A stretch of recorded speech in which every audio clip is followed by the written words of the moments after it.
Winner, waging-wagi! Tili ni Ariela, ang 6 na taong gulang na anak ni Annie. Napangiti na lamang si Annie habang pinapanood ang anak na rumarampa at kumakaway papasok ng parlor, suot ang sash at korona nito. Ito kasi ang nagwagi bilang mini Miss Universe sa kanilang barangay. Kasama nito ang 3 ninang nito na Becky. Ay, syempre naman, talagang hindi papayag ang universe na hindi ka manalo inaanak. Ang galing-galing mo kaya kanina. Mahinhi na segunda naman ni Marco o Mars, ang pinakabata at mukhang babae sa 3 Becky godmothers ng anak niya.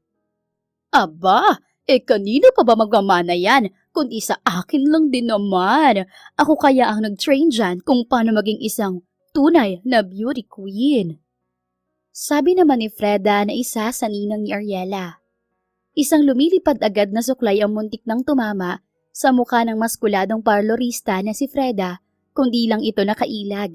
Tumili ito ng sobrang tinis. Hoy, Alfredo Di Magiba, si Annie ang ina ni Ariela at hindi ikaw. Magpakabit ka muna ng matres, baklang to.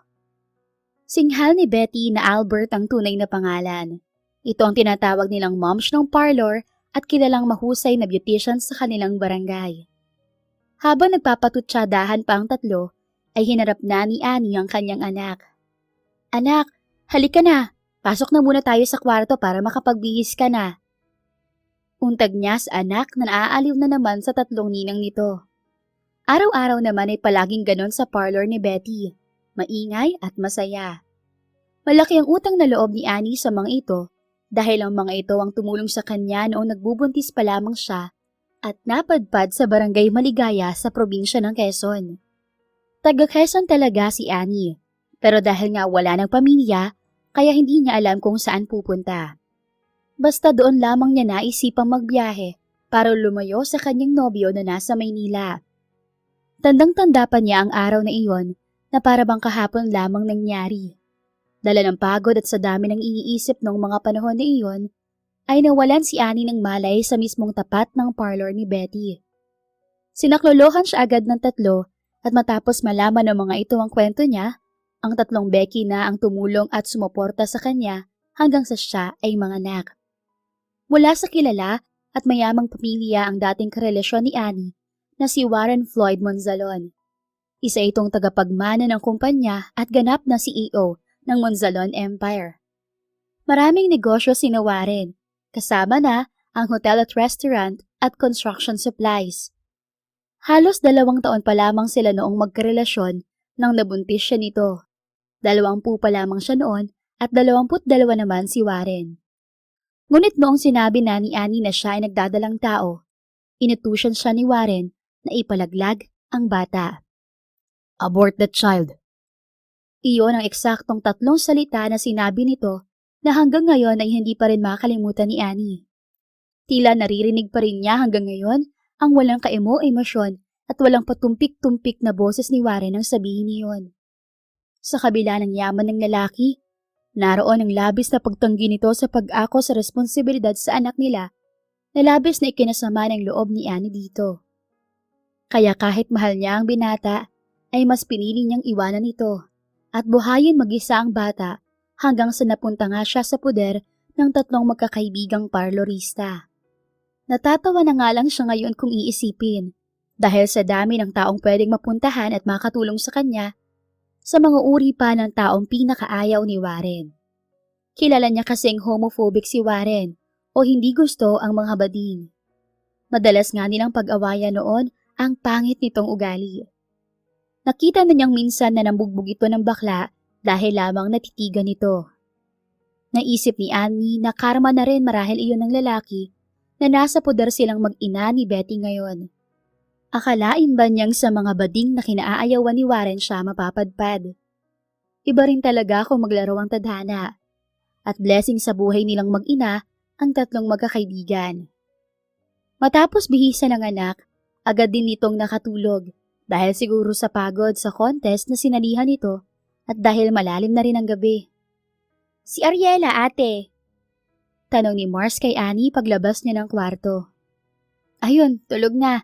Mukhang napagod. Yakap-yakap pa nga ang korona niya hanggang makatulog.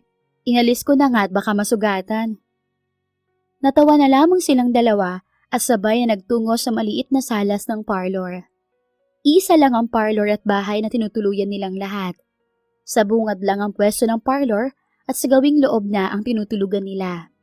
Naabutan pa nila roon si Betty at Freda. Nang makita siya ni Betty, ay agad siya nitong hinila at pinaupo sa tabi nito. Ani, nabanggit na naman ang anak mong ama niya kanina. Wala ka pa rin ba talagang balak na ipakilala sa kanyang ama niya? Tanong ni Betty na hindi na niya ikinabigla. Alam ko na mahirap pa rin para sa iyo na kalimutan ng lahat. Wala kami sa lugar para pangunahan ang desisyon mo. Pero hindi kaya oras na rin para magpatawad ka at mag-move on? Oo nga ate. Pagsang-ayon ni Mars kay Betty. Halos araw-araw na nagtatanong si Ariela kung kailan ba niya makikilala ang daddy niya. Kanina sa question and answer, noong tinanong siya kung makikita daw ba niya si Santa Claus, anong hihilingin niya, alam ko na agad ang isasagot niya. Sandaling natameme si Annie. Totoo naman kasi ang sinabi ng mga ito. Halos araw-araw na nga ako magtanong ang anak tungkol sa ama nito. Gasgas na nga ang mga dahilan niya, pero ang paninindigan niyang hindi ipapakilala si Warren dito ay matibay pa rin. Wala akong balak, Moms. Hindi na niya kailangang makilala ang ama niya. Ayaw rin naman ni Warren sa anak ko, kaya wala na siyang dapat na malaman. Mariing sagot niya sa mga ito.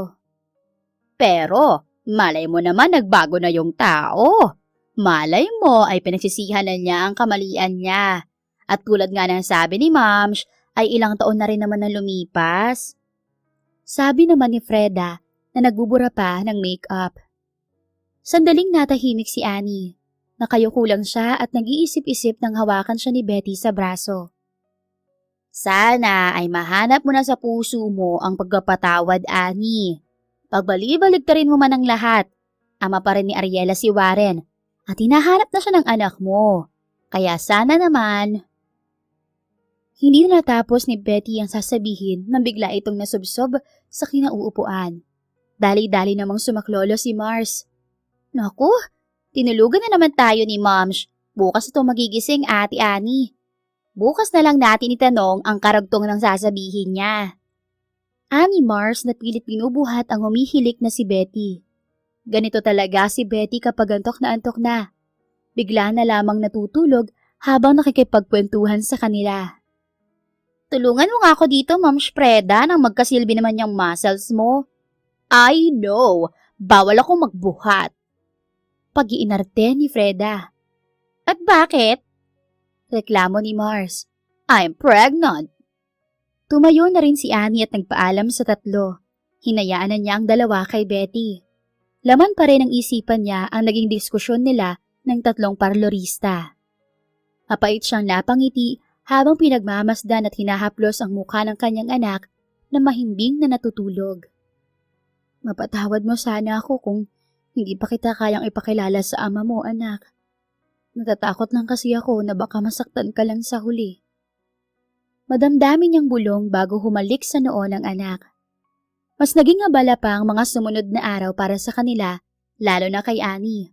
Pumasok na kasi ang Disyembre, kaya mas naging dagsa ang mga shoppers sa mall na pinagtatrabahuhan niya sa bayan. Isa siyang sales lady doon at kadalasan ay sa appliances siya nakatoka. Hindi siya sa parlor nagtatrabaho dahil kaya na naman ni na Betty ang trabaho roon. Kaya naman noong kaya na niyang magtrabaho, nag-apply siya na sales lady sa mall na malapit sa kanila. Ariela anak, aalis na si Mommy. Huwag ka magpapasaway kina Ma'am siya. Paalam niya sa anak na tumutulong sa pagbabanlaw ng buhok ng isang customer. Yes, Moms! Go na lang! Natawa na lamang si Annie sa naging sagot ng anak. Sa katagalan talaga nilang magkakasama, ay naa-adapt na ng anak ang way ng pananalita ng mga ninang nito, lalo na kay Freda. Ayos lang naman iyon kay Annie. Mabubuting tao naman ang mga Becky godmother ng anak niya at sigurado siya roon dahil katuwang niya ang mga ito sa pagkapalaki kay Ariela. Pagdating niya sa mall ay sinalubong kaagad siya ng katrabahong si Glenda. May hawak itong mikropono kaya alam na niya agad ang pakay nito. Mabuti naman at nandito ka na, Annie. Ito na ang mahiwagang mikropono. Kayo na ka pa nito hinihintay. Sige na, simulan mo na nang makabenta na tayo. Sabi nito na hindi na niya ikinagulat. Ikaw talaga, Glenda. Hindi naman ito ang toka ko ngayon ah. Girl, request ng management. Christmas season. Need bumenta ng karaoke set na ito. Ikaw lang ang panlaban dito, alam mo yan. Natawa na lamang si Annie at tinanggap ang mikropono. Si Glenda pa nga ang pumili ng kakantahin niya, kaya wala na rin siyang kawala pa. Hindi naman kasi maipagkakaila na maganda ang boses ni Annie. Hindi man biritera, pero kapag narinig ang kanyang tinig, ay hihinto at mabibighani talaga ang lahat. Katunayan, iyon ang isa sa dahilan kaya nabighani si Warren sa kanya noong unang pagkikita pa lamang nila. Lounge singer sa mga high-end hotel at restaurant ang dating trabaho ni Annie noong dalaga pa siya. Isa sa restaurant na kinantahan niya noon ay pagmamay-ari pala ni Warren at doon sila unang nagkakilala. Kinulit-kulit siya nito at niligawan hanggang sa napasagot din siya nito. Nang maalala ni Annie ang dating kasintahan, ay bigla siyang kinilabutan at napahimas pa sa magkabila niyang braso. Bakit ko nga ba sinagot ang lalaking yun? Walking red flag naman. Anya sa sarili sabay buntong hininga. Samantala sa Maynila ay abalang nakatutok sa kanyang laptop si Warren nang bumukas ang pinto ng kanyang opisina. Boss Warren, pasensya na't ngayon lang ako. Ani ng lalaking naka-leather jacket pagkapasok nito. Sinara naman ni Warren ang laptop at sumandal sa kanyang upuan. No worries, Gio. Anong dala mo? Si Gio ang pinagkakatiwalaan niyang tauhan. Naglapag si Gio ng isang brown envelope sa ibabaw ng kanyang mesa. Tahimik na kinuha ni Warren ang brown envelope at isa-isang kinuha ang mga pictures na laman niyon. She's so beautiful, just like her mother. Nakangiting sabi niya habang pinagmamasdan ang mga larawan ng isang batang babae na nakasuot ng gown at may korona sa ulo. Iyon ang anak nila ni Annie na si Ariela. 4 na taon na niyang pinababantayan ng mag-ina kay Gio. Mula nang mahanap niya ang mga ito. Nang ma-realize ang matinding kamalian, pinahanap niya agad si Annie. Alam niyang hindi nito gagawin ang sinabi niya na ipalaglag ang anak nila. Gayunpaman ay inabot naman ng halos 2 taon bago niya nakita si Annie at ang anak nilang naisilang na. Gustong-gusto na ni Warren na puntahan noon pa ang mag-ina, ngunit pinigilan siya ng isa niyang pinsan. Sinabihan siya nitong ayusin muna niya ang sarili bago harapin si Annie. Labis ang pagkisisi ni Warren sa mga nagawang kamalian noon. Aminado naman siya sa lahat ng mga maling desisyon na ginawa niya at sa pagiging duwag na tanggapin ang responsibilidad sa anak, kaya pinagsikapan niyang ayusin ang sarili sa mga lumipas na mga taon. Binago niya ang mga pangit na ugali niya na alam niyang hindi gusto ni Annie. May video clips din ako ng pagsali ng anak niyo, boss, sa contest kahapon. Ito oh. Isang flash drive naman ang sunod na inabot ni Gio kay Warren. Kinuha niya ito at sinaksak sa kanyang laptop. Bumungad agad sa kanya ang question and answer sa bata. Kung makikita mo si Santa Claus, anong regalo ang gusto mong hilingin sa kanya? Tanong ng host sa video na kanyang pinapanood. Kung makikita ko po si Santa Claus, ang gusto ko lang na wish ay... Sagot ni Ariela sa host. What is it, princess? Hindi mapigilang sabi ni Warren habang nanonood sa video. Tumigil kasi si Ariela at parang may tinitingnan sa crowd. Ang gusto ko pong regalo ay makita ang daddy ko. Pagkapatuloy ng bata. Nang marinig ni Warren ang sagot ng anak, ay nanlaki ang mga mata niya. Parang may humaplos sa kanyang puso na bibihira lamang ang nakakagawa. Ang daddy mo? Bakit naman ang daddy mo?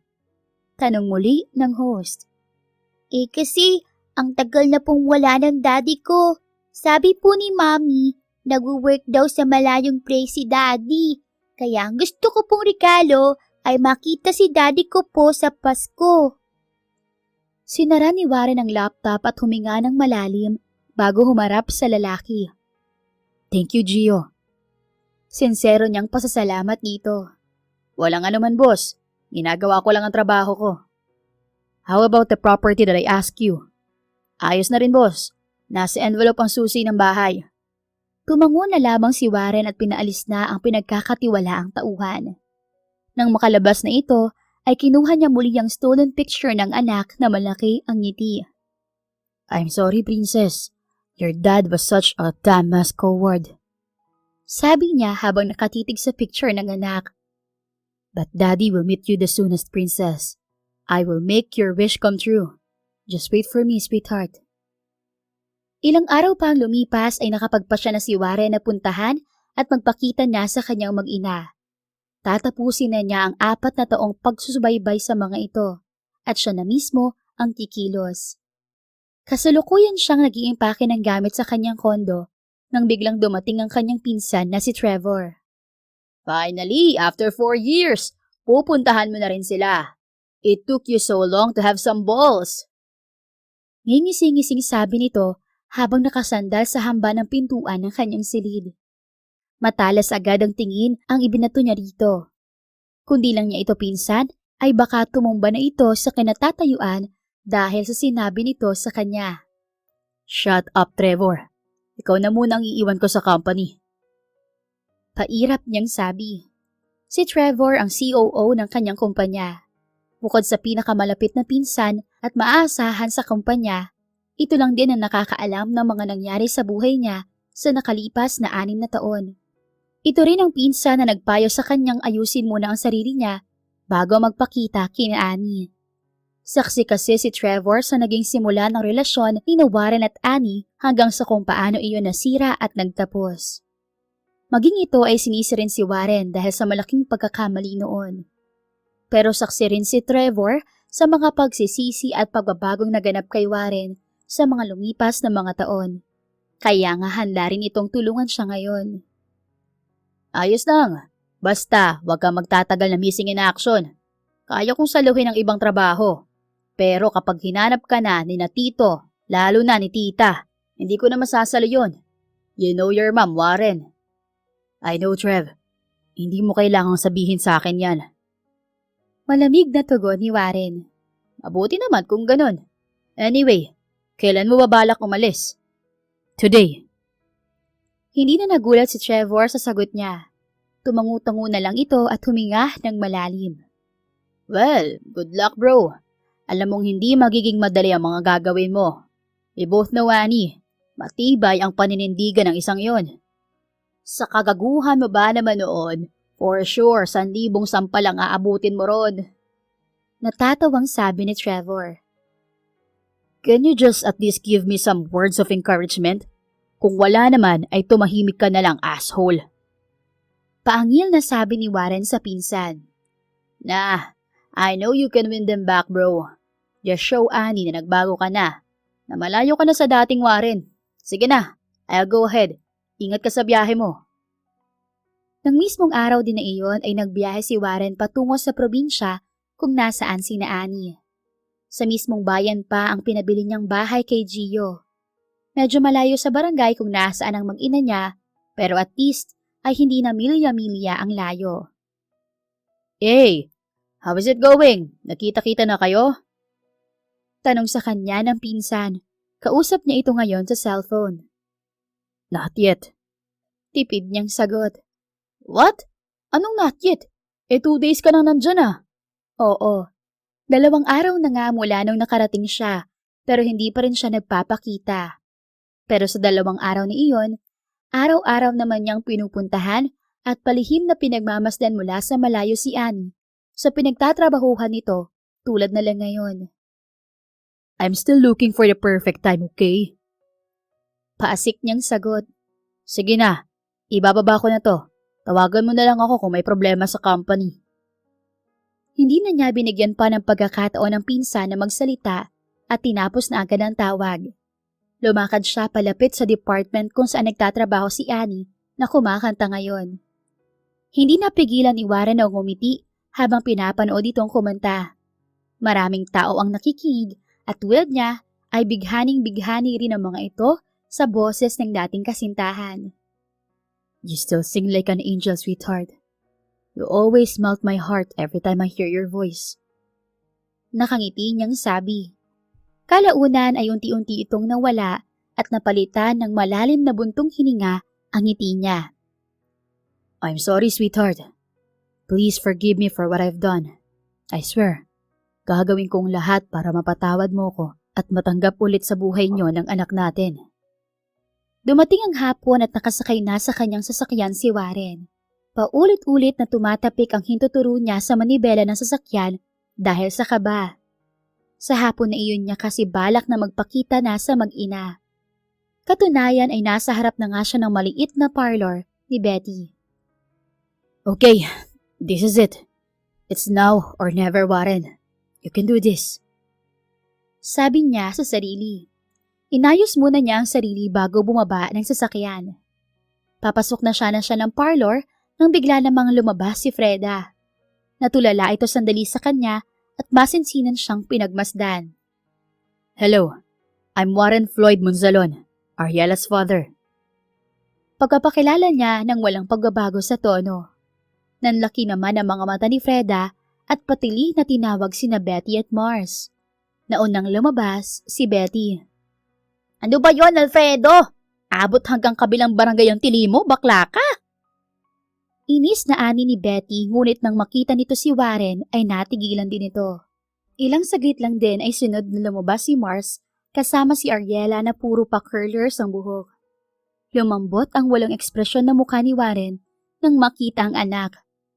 Hahakabang na sana siya upang yakapin ito nang humarang naman si Freda. Wait lang, hanggang dyan ka lang. Tigil nito sa kanya. Ngunit nang titigan niya ito ay bigla itong natigilan at parang natakot.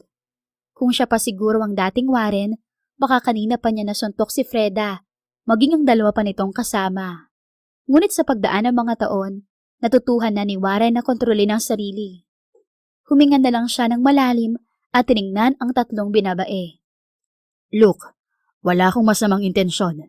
I'm just here to see my daughter. Mahinahon niyang pakiusap sa mga ito. Naiintindihan namin, pero wala pa kasi si Annie. Kung pwede sana ay hintayin na lang natin siya. Sagot ni Betty sa kanya. Akmang magsasalita siyang muli nang sumigit na sa usapan si Ariela. Daughter, ako po bang tinutukoy mo? Ikaw po bang daddy ko? Sunod-sunod na inosenteng tanong ng anak niya. Natahimik silang lahat at nakatingin lang sa bata. Maging si Warren ay napipi ng ilang sandali. Para siyang nasa ulap ngayon sa nararamdaman niya. Dati sa picture lamang niya ito nakikita, ngunit ngayon ay nakikipagtitikan na ito sa kanya. Yes, my princess. I'm your daddy. Nakuha niya ring sabihin pagkakuan. Ang gulat sa mukha ng bata ay unti-unting napalitan ng tuwa. Nagulat na lamang si Warren nang umiyak ito at tumakbo sa kanya. Daddy! My princess. Sinalubong ng yakap ni Warren ang anak. Binuhat niya ito at sinayaw-sayaw ng bahagya habang hinahalikan ang bunbunan nito. Nang oras na iyon, wala na ring nagawa si na Betty. Inaya na lang ng mga ito si Warren na pumasok, bitbit si Ariela na umiiyak sa tuwa habang paulit-ulit na binibigkas ang salitang daddy. Nakaupo na sa mahabang kahoy na upuan si Warren. Nakakalong sa kanya ang anak na kanina pang nakatitig sa kanyang muka. Ikaw po ba talagang daddy ko? Tanong nito sa kanya. Tumango naman si Warren at ngumiti ng matamis sa anak. Yes, princess. Ako nga. Tugon niya. Hanggang ngayon hindi siya makapaniwala na paglipas ng 4 na taon, ngayon ay hawak-hawak at kausap na niya ang anak niya. Lalong tumarak sa dibdib niya ang pagsisisi habang nakatitig sa mga mata ng anak niya. God, how did I manage to say those abhorrent words? Paano ko nagawang sabihin kay Annie na ipalaglag ang anghel na ito? I'm such a fool. Ang tanga-tanga ko. Mura niya sa kanyang isipan. Naramdaman na lang niya ang maliliit na kamay ng anak sa magkabilang pisngi niya. Pinunasan pala nito ang mga luha niya. Bakit po kayo umiiyak, Daddy? Hinawakan niya ang isang kamay ni Ariela at napayuko ng nakapikit. Lalo lamang siyang naluha sa halo-halong emosyon pero mas nangingibabaw ang pagsisisi. I'm just happy na nakita na kita. And I'm so sorry, princess.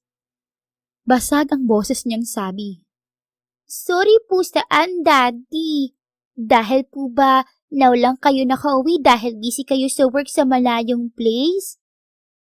Inosenteng tanong muli ng anak niya na lalo lamang nagbaon kay Warren sa konsensya. Yeah, I'm sorry kasi kung ngayon lang si Daddy.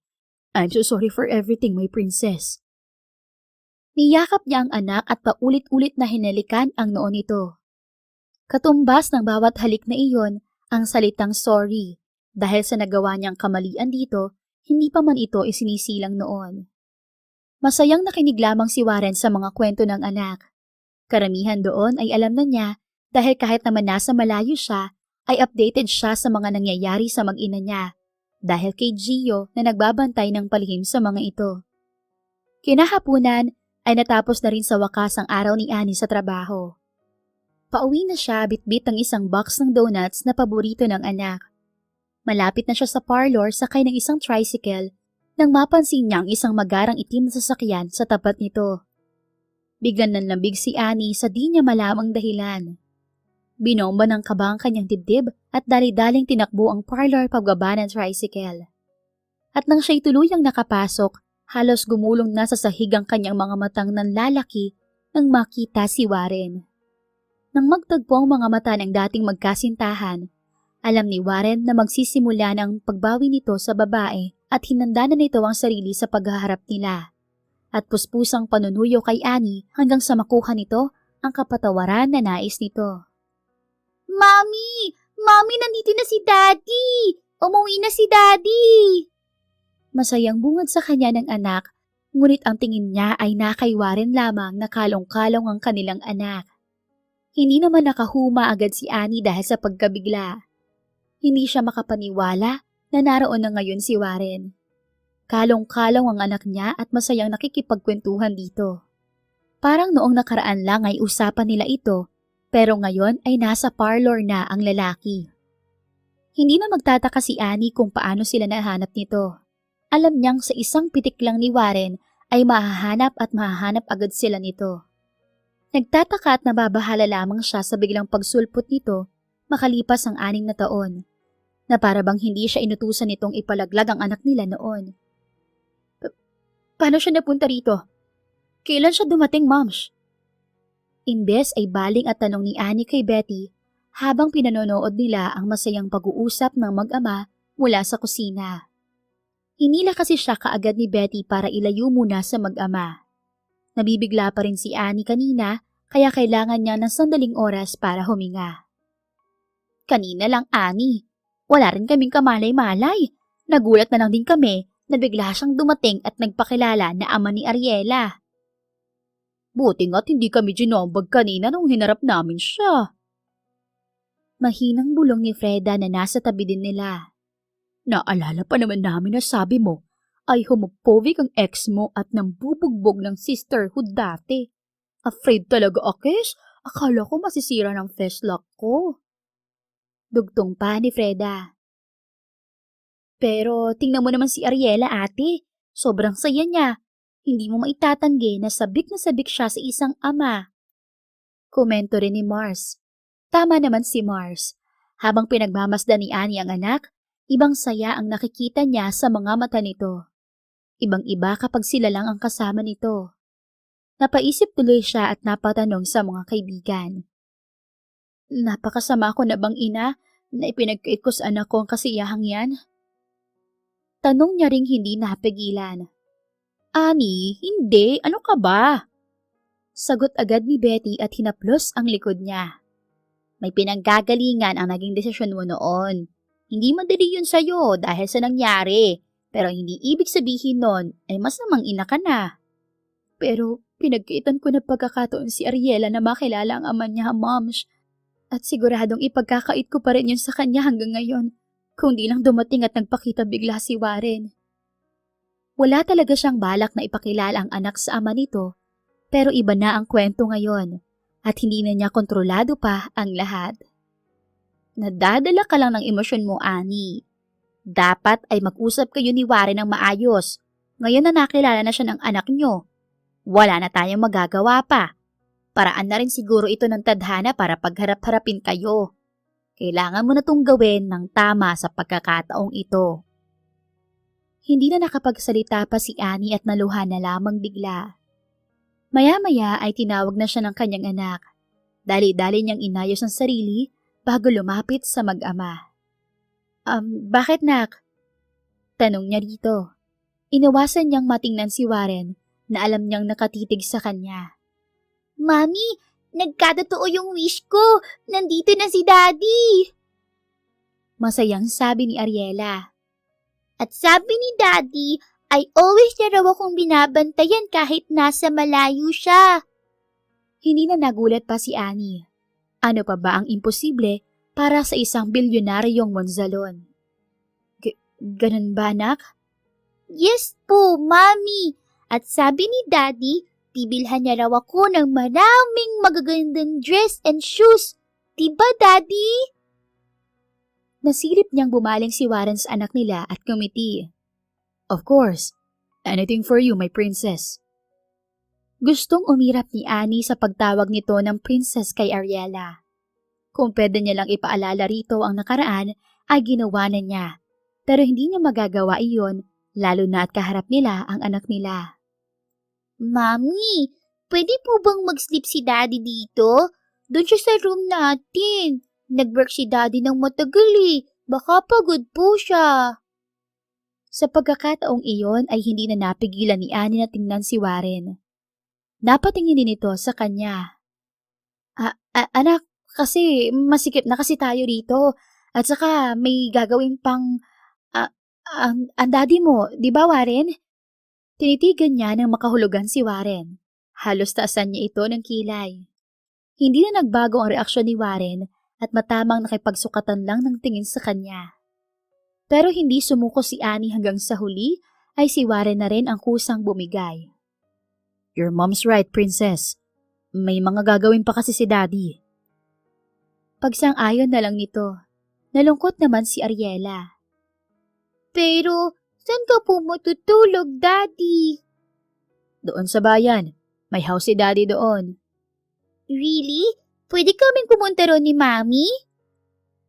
Biglang bumalik ang excitement nito. Tumingin si Warren kay Annie. Sinenyasan naman ito ni Annie na parang sinasabi na hindi maaari, pero iba ang sinagot ni Warren. Of course, my princess.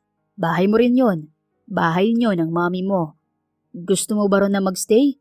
Kayong dalawa ng mami mo? Bago pa makasagot ang anak, ay inunahan na ito ni Annie. Anak, gumagabi na. Kailangan ng umuwi ng daddy mo. Mabilis niyang sabi sa bata. Sumimple pa siya ng tingin kay Warren na nakakunot noo lang. Pero, gusto ko pa pong makausap si Daddy, Mommy. Ngayon na nga lang kami magkikita eh. May ibang oras pa naman anak. Sa ngayon, magpaalam ka muna sa daddy mo. Wala na rin namang choice si Annie. Nandito na si Warren at nakilala na ito ng anak nila. Kaya hindi na niya mapipigilan pa ang mga susunod na pagkikita ng dalawa. Kung napaaga lang sana siya ng uwi niya at siya ang unang nakapansin sa pagdating ni Warren, baka napigilan niya pa ito na magpakita sa bata. Pero huli na, kaya haharapin na lang niya. Okay po. Bye-bye, Daddy. Ibisitahin mo ko ulit bukas, okay po? At pupunta kami ni Mami sa house mo. Paalam ng anak nila na maluha-luha pa bago humalik sa pisngi ni Warren. Sure, princess. Bibisitahin ka ulit ni Daddy bukas at pupunta tayo sa house ko. Bibili tayo ng dress and toys mo. Gusto mo ba yon? Yes, Daddy! Yung more para mas bongacious! Gora na yan, Moms! Narinig ni Annie ang pigil na tawa ng tatlong bading sa likuran na kanina pang tahimik dahil sa sinabi ni Ariela. Kahit siya ay muntik na ring matawa dahil ginaya pa ng anak niya ang way ng pagsasalita ni Freda. Nang tingnan ni Annie si Warren ay salubong na ang mga kilay nito. Gora na yan, Moms. What does that mean, my princess? Tanong ni Warren sa bata na agad at masaya namang sinagot ni Ariela. Parang go lang po, Daddy. Go, go! Ah, okay. Who taught you that? Bumaling si Ariela sa tatlong Becky godmother nito at tinuro si Freda. Kay Tita Freda po! Pasigaw na sabi ni Ariela. Ay, Daddy, ipapakilala ko po pala sila sa'yo. Sila po si Mom's Betty, si Tita Freda, at si Ninang Mars. Sila ang Becky godmothers ko, Daddy. Alanganing kumaway ang tatlo kay Warren. Becky God what?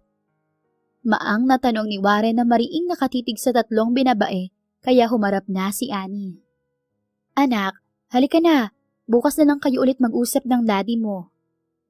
Anya bago kinuha si Ariela at pinasa kay Betty. Dito ka lang muna anak ha, babalik si mommy. Kakausapin ko lang ang daddy mo. Tumangulang ang bata kaya inaya na ni Annie si Warren palabas. Sa kotse tayo Warren, wag tayo rito. Malamig niyang sabi sa dating nobyo. Siya pa ang unang sumakay sa sasakyan ni Warren. Saan tayo, Annie? Basta mag-drive ka, nilayo mo rito. Mariin niyang sagot. Walang nagawa si Warren kundi paandarin na ang sasakyan. Samantala ramdam ni Warren ang pinipigil na galit ng katabi. Kanina pa ito nananahimik pero alam niyang ilang saglit lang ay sasabog din ito. Saglit pa nga ay pinahinto na ni Annie ang sasakyan nang nasa tahimik na lugar na sila na hindi kalayuan sa parlor. Annie. Hindi na natapos pa ni Warren ang sasabihin nang sampalin siya ni Annie. Ang kapal ng mukha mo, Warren. Bakit ka pa nagpakita, ha? Bakit hinabol mo pa kami? Hindi ba ayaw mo sa anak ko? Abort that child. Yun ang sinabi mo sa akin noong binalita ko sa iyong buntis ako. Nakalimutan mo na ba? Gusto mong ipalaglag ang bata noon. Tapos ngayon nandito ka? At princess pa ang tawag mo sa anak ko. Wow ha? Ang kapal din ng mukha mo, Warren. Ang kapal-kapal. Tulad ng inaasahan niya, sasabog at sasabog din si Annie na pinaghandaan naman na niya. I know. At pinagsisisihan ko na sinabi ko yun. Believe me, Annie. Kaya ako nandito ay para ayusin at itama ang pagkakamali ko. Mahinahon niyang pakiusap. Siya ang may mali kaya kailangan niyang huminahon. Look, Annie. Hindi kita pipigilang magalit sa akin. Saktan ako at sigawan ako cause I deserve all of it. Kasalanan ko. Natakot akong madismaya sa akin sina Dad noon.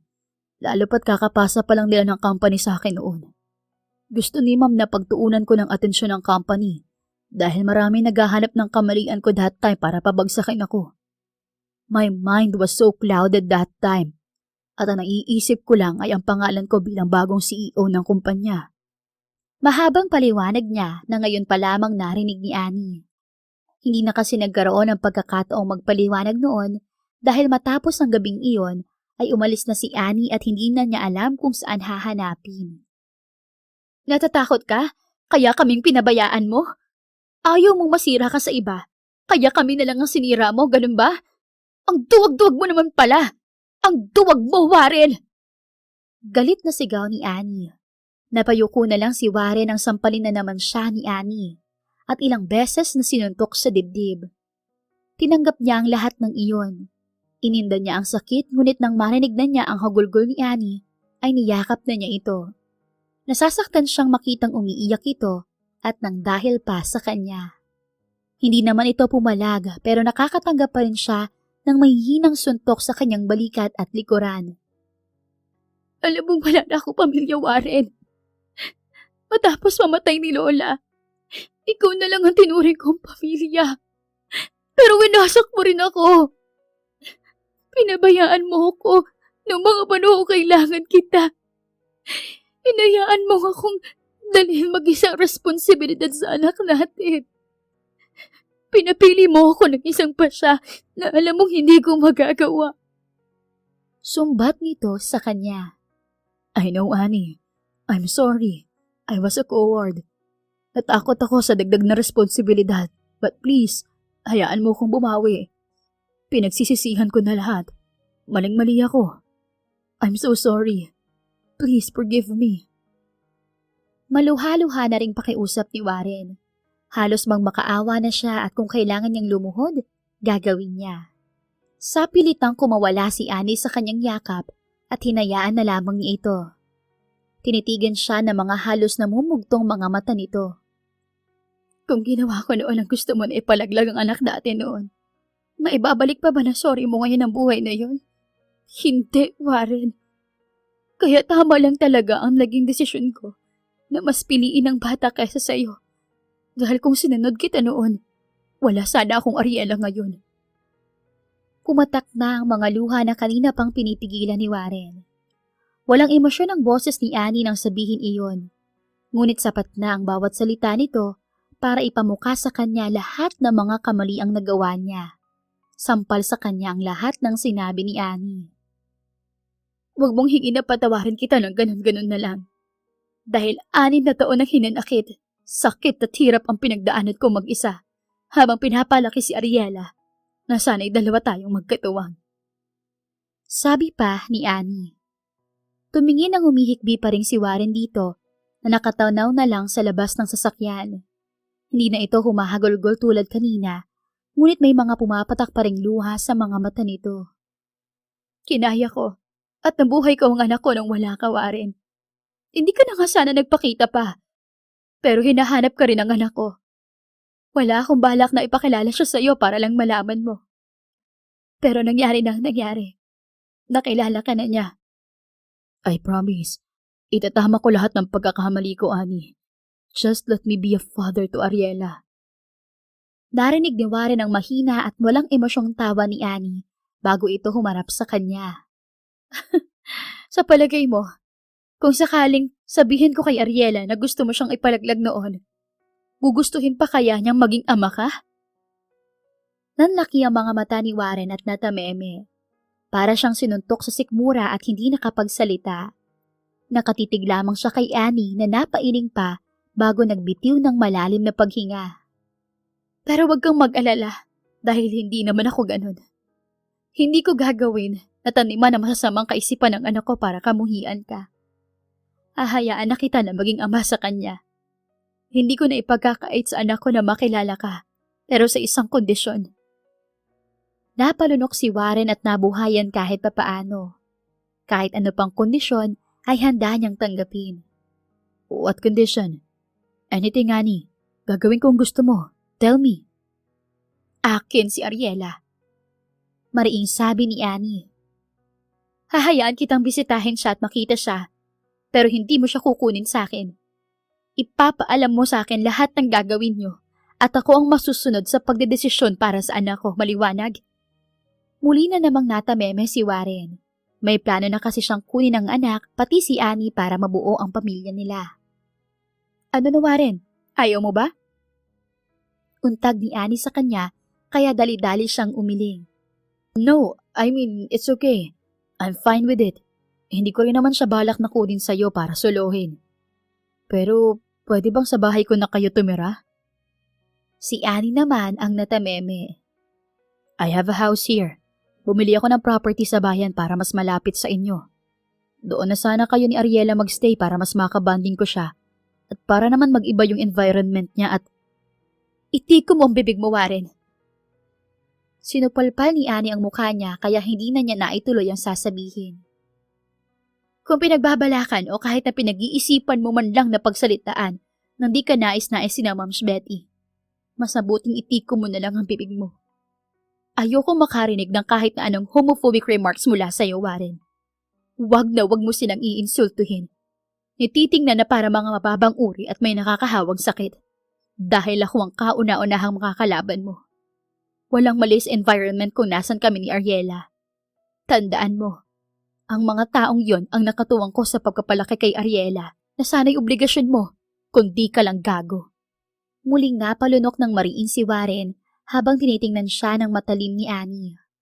Bawat salitang binitiwan nito ay may bigat at pagbabanta. I understand and I'm sorry, Annie.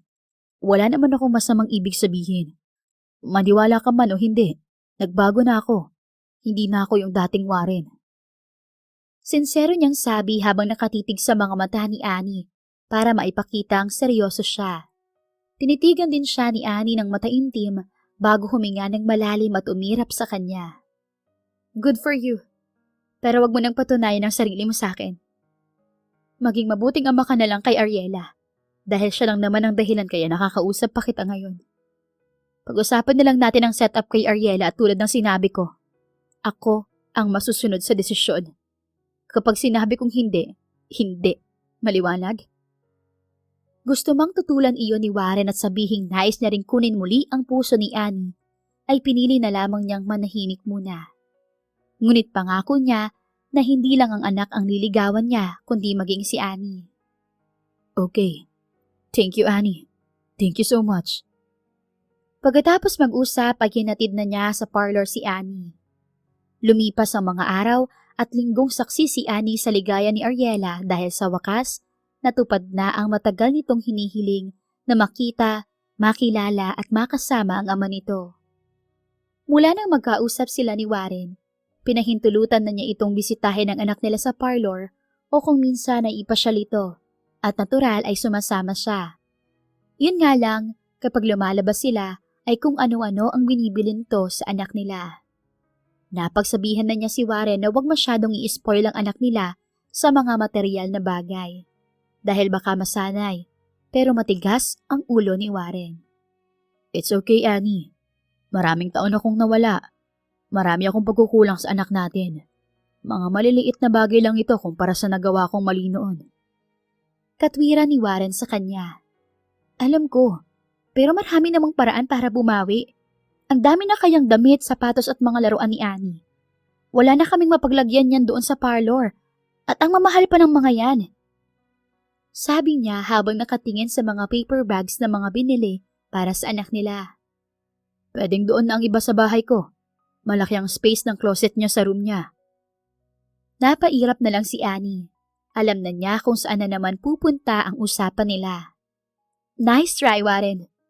Pero hindi kami titira ng anak ko sa bahay mo. Sabi ni Annie bago tinungo ang anak na nagsusukat pa ng sapatos. Lumipas ang Pasko at dumating ang bagong taon. Naging mas extra special ang mga okasyon na iyan para kay Ariela dahil kasama na nilang nagdiriwang ang ama nito. Sure ka bang hindi kami jojombagin yung ex-jowa mo, Annie? Naku, hindi pwedeng mabangasan ang mukha ko. Sayang ang kagandahan ko. Nahihintakutang sabi ni Freda na hawak pa ang kanyang muka. Siyempre, ay nandyan pa rin si Mars na kontrabida kay Freda. Naku, Freda, wala naman ng sanyang dyan sa mukha mo. Parang sanay naman na sa bugbugo. Ang tigas. Natawa na lamang si Annie at si Betty na katabi niya dahil sa pagkatalo ni Freda at Mars. Sinundo kasi ni Annie ang mga Becky godmother ng anak dahil doon sila magdiriwang ng bagong taon sa bahay ni Warren. Huwag kang mag-alala, Freda. Annie. Noon pa naman yung ugali niyang yun. Hindi naman siguro nabubugbog ng diwata si Warren. Saka, napagbantaan ko naman na yun. Nakangiting tugon ni Annie kay Freda. Siguro? So, hindi ka pa sure? Natawa si Annie dahil sa reaksyon ni Freda. Loka, syempre sure na ako. Nakailang balik na nga siya sa parlor, di ba? Doon pa nga siya nag-celebrate ng Pasko kasama natin. Wala naman siyang ginagawa sa inyo, di ba? Noong Pasko kasi ay sa parlor sila nag-celebrate. Invited din si Warren at pumunta ito pero iba raw ang feeling na nasa bahay naman ito sila mag-celebrate ng New Year. Syempre nandun ka, Annie. Hindi naman kami syunga para hindi ma-feel na nagpapalakas yung ex-jowa mo sa'yo. Hindi na ako magtataka if one day ay hindi na lang ang anak mo ang gustong makasama niyan kundi pati ikaw. Happy family ang peg, ganun. Natahimik si Annie sa sinabi ni Freda. Tulad nga ng sabi nito, hindi rin naman siya syunga o manhid para hindi maramdaman ang ginagawa ni Warren. Sa tuwing ipapasyal kasi nito ang anak nila o bibilhan ng kung ano-ano, laging kasama si Annie at meron din siya laging regalo mula rito. May mga pagkakataon din na sinusundo siya nito sa trabaho kasama ang anak nila, pagkatapos ay kakain sila sa labas. Sinabihan naman na ito ni Annie na itigil na ang ginagawa nito sa kanya at pagtuunan na lang ng pansin ng anak. Ngunit kilala na niyang matigas ang ulo ng lalaki kaya pinabayaan nilang niya. Manigas siya. Hindi na ako mahuhulog ulit sa kanya. Tugon ni Annie na naudlot dahil sa malalim na pag-iisip. Ay, di ka rin sure dyan. Huwag ka muna magsalita ng tapos. Banat naman ni Betty at naghagik-hikan pa ang tatlo. Napanguso na lamang si Annie. Nang makarating sa exclusive village sa bayan kung nasaan ang bahay ni Warren, ay niyaya na niya kaagad na pumasok ang mga ito. Ang gara naman pala talaga ng balor ni ex-jowa. Bongga! Ang daks! Billionaire ng ex-jowa mo, Annie. Eksaheradang komento ni Freda. Ngayon lang nakapunta ang tatlo roon. Kahit naman si Annie, ganon din ang unang reaksyon noong dalhin sila roon ni Warren. Sobrang lawak ng bakuran at may pool area pa. Nakarating sila sa pool area at naabutan doon ang mag-ama na nagtatampisaw. Si Ariela ang unang nakapansin sa kanila. Mami! Tili nito habang nakasakay sa salbabida. Anak, nandito na sina Moms. Makakasama natin sila sa pag-celebrate ng New Year dito. Really po? Yay! Mas more, mas bonggacious! Natatawa si na Annie sa paandar ni Ariela nang biglang umahon sa pool si Warren kasama ang anak nila.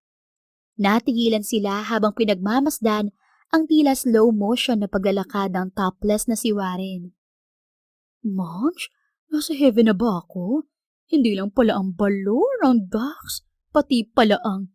Ikaw mo ang bibig mo, Alfredo. Kapag nilunod ka niyan sa pool, bahala ka. Rinig ni Annie sina Fred at Betty sa likuran niya, pero tila napako na ang mga mata niya kay Warren. Kumakabog ng malakas ang dibdib niya at kahit nahapon na ay pinagpawisan siya. Sa totoo lang, ngayon niya lang napagmasdan ng husto si Warren mula nang dumating ito. Ganon pa rin naman ang dating kasintahan. Gwapo pa rin, maganda ang katawan, matangkad at moreno. Pero dahil siguro nga sa lumipas na taon, ay mas naging matured na ang itsura nito at katawan. Naging doble ang inangat mula sa dati. Dari-dari siyang umiwas ng tingin at iniyuko na lang ang anak na unang nakalapit sa kanila. Good that you guys are here. Welcome sa bahay ko. Sabi ni Warren sa malalim at buo nitong boses. Salamat sa pag-imbita sa amin, Warren. Sabi ni Betty na naging spokesperson ng tatlo para mas safe. Tumango lang naman sa kanila si Warren bago bumaling kay Annie na tahimik lang. Annie. Natensyon si Annie nang tawagin ni Warren ang pangalan niya. Pasimple siyang humugot ng hininga bago hinarap ang lalaki na nakakunot ang noo. Bakit? Are you okay? Namumula ka. Ha? Ayos lang naman ako. Napagod lang siguro sa paglalakad at pagbibitbit nitong mga pinamili namin. Ang laki kasi nitong bahay mo. Oo nga, ang laki. Singit bigla ni Freda na sa ibaba ni Warren nakatingin. Napatili na lang sina Betty at Mars bago kinaladkad palayo si Freda. Kahit pa paano ay nakabawi naman si Annie dahil sa pag-eksena ni Freda. Kinuha niyang chance iyon para makatakas sa awkward na pakiramdam nito. Sa'yo na muna si Ariela, Warren. Maghahanda lang kami ng pagkain para sa pagsalubong mamayang New Year. Hindi na niya hinintay pa ang sagot ni Warren at ipinasa agad dito ang anak, saka mabilis na tumalikod. Nakahinga na siya kahit papaano, pero iyon ang akala niya dahil pagdating niya sa kusina ay hindi rin siya nakaligtas sa panguusisa at pangungulit ng tatlong binabae. Girl, aminin mo, natulala ka sa abs at laki ng ni ex no. Hindi ka talaga hiningal sa paglalakad. Nakangiting tudyo ni Freda kay Annie na sinigundahan din ng dalawa. Hindi no, huwag yun na nga bigyan ng mali siya yun. Totoo namang nakakahingal ang paglalakad. Tara na nga't magluto na tayo. Anong oras na oh? Depensa agad ni Annie. Asus. Tigilan mo nga kami ate. Nag-blush ka nga kanina eh. Ang sabihin mo na sexihan ka talaga sa ex-jowa mo. Kinikilig pang binangga ni Mars ang balikat niya. Hindi kaya, tumigil nga kayo. Ay, ang bruha nagdadalaga ulit. Ganyan-ganyan kami ng lovey-dubs kong si Joel eh. Dapat ilipang parang kilig na kilig si Freda. Tara na nga sabit magluto. Hayaan niyo na yang si Freda. Nag-iilusyon na naman yan. Hirit ni Betty. Napatingin sila kay Freda na nakatulala at nakangiti. Parang nananaginip ng gising. Natawa na lang si Annie. Sumapit ang 12:00 at sama-sama nilang sinalubong ang bagong taon. Napuno ng makukulay na fireworks ang kalangitan. Maingay na rin ang paligid dahil sa mga paputok at turotot. Sobrang saya lang ng nararamdaman ni Annie habang pinapanood ang anak niya na tumatalon sa saya kasama ang mga Becky godmother nito habang umiihip ng turotot. Hindi niya maitatanggi na yun na ang pinakamasayang New Year na pinagdiwang nila ng anak. Happy New Year, Annie. Napaigtad siya nang tumabi sa kanya si Warren at bumati. Ngumiti siya ng tipid dito sa kanila sabay na pinanood si Ariela. Happy New Year din, Warren. You know, I never celebrated New Year like this since you left. But now, this is surely the best and happiest New Year in my life. Maingay ngunit malinaw na rinig iyong lahat ni Annie. Nang balingan niya si Warren, ay nakatingin na rin ito sa kanya at nakangiti ng matamis. Thank you, Annie. Nagsalubong ang mga kilay ni Annie. Thank you para saan? Thank you for not listening to me when I told you to abort our baby. Thank you for choosing her over me. Kung hindi ka naging matapang at nanindigan, wala sana si Ariela ngayon. Nakita niya ang pagyuko ni Warren at ang pagpatak ng luha nito na agad din naman itong pinunasan. It was the biggest regret of my life. Noong pinapili kita kung bubuhayin mo ang anak natin o hindi. I'm so sorry again, Annie, for putting you on that situation. I will forever ask for your forgiveness. I'm sorry for being a coward. Hindi na malaya ni Annie na lumuluhan na rin pala siya habang pinakikinggan at pinagmamasdan ang madamdamin at sinserong paghingi ng tawad ni Warren. Hindi yun ang unang beses na umiyak ito at nanghingi ng tawad. Pero sa pagkakataong iyon, parang wala na ang galit at bigat sa puso ni Annie. Handa na ba siyang patawarin ito? O baka nagtampo lang naman talaga siya dito at hindi naman talaga galit ang nararamdaman niya dito. Noong mga nakaraan ay parang naiirita pa siya sa tuwing humihingi ito ng tawad. Ngunit ngayon, wala na ang irita na iyon. Siguro, hindi man niya aminin o hindi man niya namamalayan, napatawad na niya talaga si Warren.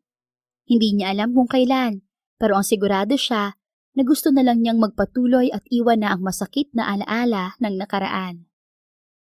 Nagkamali ka, Warren. Ang laki ng pagkakamaling nagawa mo.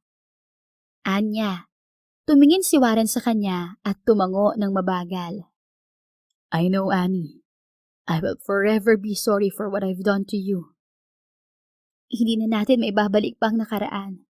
Nangyari na ang nangyari. Ang importante na lang ngayon ay natuto na tayo sa pagkakamaling iyon at nangakong hindi na mauulit pa ang lahat. Yes, Annie, I promise. Hinding-hindi na. Binigyan na lamang ng simpleng ngiti ni Annie sa Warren na nakaharap na sa kanya bago muling bumaling sa kanilang anak. Annie. Pero nang tumagal na walang narinig si Annie mula kay Warren, ay napilitan siyang balingan ito. Warren, may sasabihin ka ba? Untag na niya rito. Nakatingin lang kasi ito sa kanya na parang may gustong sabihin na hindi nito masabi. Ngunit nang matitigan niya ang mga mata nito, ay bigla siyang kinabahan.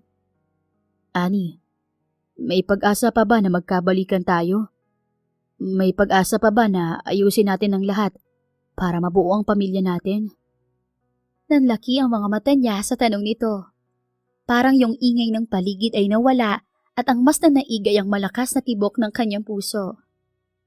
I know you won't probably believe me. Pagpapatuloy ng lalaki.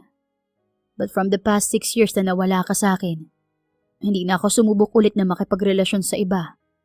Noong umalis ka, you also took a big part of my life, of my heart. Ang hirap mong alisin sa puso't isipan ko. I still love you. I never stop loving you, Annie. Ikaw pa rin mula noon hanggang ngayon. Alam kong makapal ang mukha ko para humingi ng second chance, pero gusto kong sumugal. Dagdag pa nito na hindi na nagawang tugunan ni Annie dahil dinamba na sila ng anak. Hindi nakaimik si Annie. Hindi pa niya alam ang isasagot. Oo nga at napatawad na niya si Warren. Pero handa na ba siyang ibalik nila ang tamis ng pag-iibigan nila noon? Nalilito pa siya. Kaya hindi na muna niya sinagot ang mga sinabi ni Warren. Gusto muna niyang mag-isip ng lubusan. Hindi madali ang pumasok ulit sa relasyon na dati na niyang pinasok. Lalo pa at bukod sa may nagawang pagkakamali si Warren sa kanila ni Ariela, ay hindi rin niya sigurado kung good boy na nga ba talaga si Warren. Natapos ang masayang pagdiriwang ng bagong taon at balik na ulit sila sa dati. Balik na rin sa school si Ariela at si Annie ay sa trabaho. Pero kahit natapos na ang bagong taon at ilang linggo na ang lumipas, ay hindi pa rin natapos ang isipan ni Annie sa pagbabalik sa mga sinabi ni Warren at sa mga ginagawa nito. Matapos kasi ang New Year, mas dumalas ang pagsundo sa kanya ni Warren kahit na hindi nakasama ang anak nila. Alam naman na niya ang agenda ng lalaki. Warren, hindi ba't sinabi ko na wag mo na akong sunduin? Si Ariela na lang ang sunduin mo sa school. Pagbabawal na naman niya rito nang makita niyang nakaabang ito sa labas ng mall kinagabihan. Sinusundo ko naman muna si Ariela bago ko pumunta rito. Isa pa, wala naman akong ginagawa sa bahay. Sagot lang nito at pinagbuksan pa siya ng pinto ng kotse. Napatitig na lamang sa kanya si Annie at napailing. Wala ka ba talagang ibang pinagkakaabalahan? Iyong kumpanya mo, halos magdadalawang buwan ka na rito. Hindi ka ba kailangan doon? Tanong niya nang makapasok na rin si Warren at paandarin na rin ang kotse. Hindi naman. Nandun naman si Trevor para asikasuhin ang lahat. Si Trevor? Iyong pinsan mo? Tanong niya kay Warren. Tiningnan siya nito sandali at tumango. Yeah. Kumusta na pala yon? May asawa at anak na ba siya? Tanong muli ni Annie. Halata ang excitement sa tono niya. Pero wala siyang narinig kay Warren. Nang tiningnan niya ito ay salubong ang kilay nito at matalas ang tingin sa daan habang nagmamaneho. Hoy, Warren, ano problema mo? Tapik niya rito. Hindi siya sinagot nito. Ilang minuto pa bago ito huminga ng mabigat. Bakit interesado ka kay Trevor? Malamig na tanong nito sa kanya. Nagsulubong ang kilay ni Annie. Masama bang kamustahin siya? Nagtatanong lang naman ako. Kung ayaw mong sagutin, okay lang naman. Naging tahimik na ang sumunod na oras sa kanila. Hanggang makarating sila sa parlor ay hindi na kumibo si Warren. Dumiretso agad ito sa anak nila at nakipaglaro sandali bago nagpaalam na umuwi. Lumipas pa ang mga araw at patuloy pa rin si Warren sa paghatid sundo sa kanya pero naiilang na siya rito. Mula kasi nung mabanggit sa usapan si Trevor, ay parang tumahimik lalo si Warren, pero patuloy pa rin naman sa pagsundo-sundo sa kanya. Nagsiselo siya. Ganyan-ganyan siya noon. Hindi siya namabansin kung hindi siya ang unang kakausapin. Kumpirma ng isipan ni Annie dahil sa inasal ni Warren sa mga nagdaang mga araw. Nasa labas siya ng parlor isang gabi. Hoy, tulalay ka na naman dyan. Nagasing si Annie sa pagkakatulala nang tapikin siya ni Betty. Moms, ikaw pala yan. Kasing lalim na ng gabi ang iniisip mo. Dahil pa rin ba yan kay Warren? Walang pag-aalinlangan siyang tumango. Alam na kasi ng mga ito na nakikipagbalikan si Warren sa kanya dahil sinasabi niya ang lahat sa mga ito. Hindi mo pa rin ba alam ang sagot sa sarili mong tanong? Kung mahal mo pa ba siya? Tanong ni Betty na tanong niya rin sa sarili. Moms, hindi ko kasi alam eh. Hindi alam ang alin. Frustrated siyang huminga ng malalim at tumingin kay Betty. Kung ano ba yung nararamdaman ko, Moms? 6 na taon na ang lumipas. Hindi ko alam kung mahal ko ba siya o kung kaya ko pa ba na mahalin siya ulit. Pero inaamin ko na siya lang naman ang minahal ko at wala nang iba. Alam niyo yan. Umupo na sa tabi niya si Betty at sabay nilang pinanood ang mga tala sa kalangitan. Alam mo, ang layo-layo mo na sa dating Annie na nakilala namin noong nakita ka naming hinimatay sa harap ng parlor. Napatingin si Annie sa kanya. Sa ngiti nito ngayon ay para bang sinasariwa nito ang mga nakaraan. Paanong ang layo, Moms? Kasi noon, yung Annie na nakilala namin na isasagot agad ng, hindi ko na mahal ang lalaking yun, wala na siyang puwang sa puso at isipan ko. Kapag tinatanong ka kung mahal mo pa ba si Warren. Pero ngayon, hindi mo na masagot ng diretsyo. Natameme si Annie sa sinabi ni Betty. Nakangiting makuhulugan na ito sa kanya ngayon. Annie, ang dami nang nangyari. Marami ka nang napagdaanan at nalagpasan. Dati, sigurado kang hindi papatawarin si Warren. Ngunit ngayon, natutuhan mo na siyang patawarin. Sa palagay ko, hindi na rin mahirap sa iyo na mahalin siya ulit. Lalo na kung hindi naman talaga nawala yung pagmamahal mo sa kanya. Alam mo sa sarili mo ang sagot, kapatid. At anuman ang maging desisyon mo, narito lamang kaming tatlo at nakasuporta sa iyo. Walang masama kung palayain mo na ng lubusan ang sarili mo sa nakaraan at kalimutan ang takot dyan sa puso mo para sa bagong simula. Isa pa, kailangan ni Ariela ng buong pamilya. Nang gabing iyon, maraming napagtanto si Annie mula sa pag-uusap nila ni Betty. Tama naman ito. Hindi naman talaga nawala ang pagmamahal niya kay Warren. Marahil ay natakpan lang ito ng hinanakit at galit niya sa lalaki, pero dahil nakapagpatawad na siya, sumisibol na muli ang pagmamahal na nakatulog lang ng ilang taon. Sa kabilang banda, nakahiga lamang sa kama niya si Warren at nakatingin sa kisame. Tumatakbo na naman sa isipan niya sa mag-ina niya, lalo na kay Annie. Halos 4 na araw na niya itong hindi kinikibo dahil lang sa nagka-interes itong tanungin ng pinsan kaysa sa kanya. Pumalatak siya at napahilamos sa muka. I promise, I will punch that bastard's ugly face. Kahit pinsan ko pa siya. May gigil at selos niyang sabi nang biglang nag-ring ang cellphone niya. Kinuha niya ito sa tabi ngunit nang makita ang caller ay napadaing agad siya. Not this time.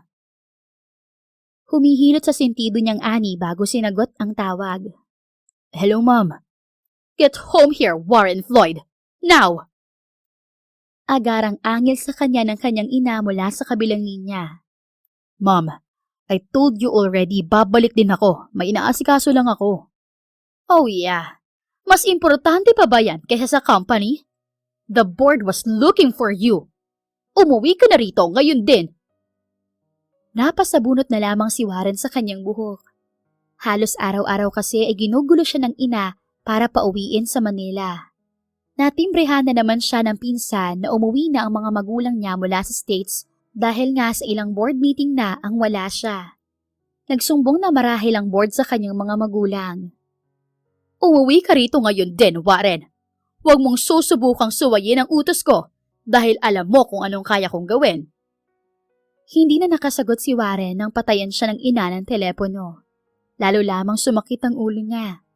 Kilala niya ang ina niya at alam niya ang kayang gawin nito, pero hindi naman siya natatakot dito. Gayunpaman, wala siyang magagawa sa pagkakataong iyon kundi sumunod at ayusin muna ang gulo sa kumpanya at sa ina bago pa madamay ang mag-ina niya. Nang makapagpa siya ay tinungo niya si Annie at sinabi ang sitwasyon niya dito. Sinakto niyang hapon na pumunta sa babae para nandun din sa parlor ang anak niya kapag nagpaalam siya. Don't worry, babalik din naman agad si Daddy. May aasikasuhin lang ako sa work. Masuyong alo ni Warren sa anak na umiiyak. Nang sabihin kasi niyang aalis muna siya, ay ayaw nitong pumayag. Ayaw ko, Daddy. Baka mamaya ay matagal ka na naman bumalik. Dito ka na lang, Daddy. Tumingin na si Warren kay Annie para humingi ng tulong. Lumapit naman ito at sabay nilang inalo ang bata. Ariela, anak, importante kasi yung aasikasuhin ng daddy mo. Babalik din naman siya kagad, di ba daddy niya? Ngumiti si Warren. May dalang kilig sa puso niya ang sinabi ni Annie. Ang sarap sa pandinig niya na para na silang masaya at buong pamilya. Of course, babalik ako agad, my princess.